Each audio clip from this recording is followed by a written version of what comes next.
The trading widget lets you place buy and sell orders from the Altrady platform without having to go to your exchange terminal. The trading widget adjusts to the widget width on your layout.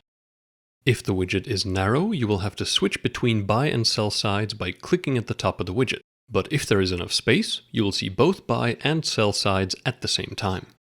At the top of your trading widget, you will find your balance for the selected market. Below that, you can see different order types such as market order, limit order, stop limit order, limit ladder, and OCO, or one cancels the other order.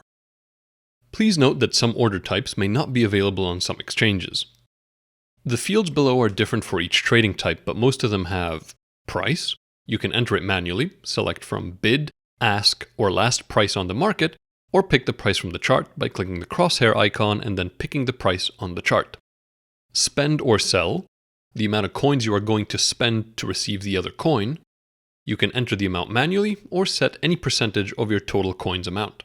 Buy or receive, the amount of coins you will receive once the trade will be executed. You can also notice the lock icons. Traders use it to lock one of the amounts, spend or buy, when they adjust the price. Simply click the lock to change it. Once your order is ready, just click the Place Order button and confirm it in a modal window. If you don't want to confirm the trades every time, just select Auto Confirm Order. Below the buttons, you can find your balance information for the selected market.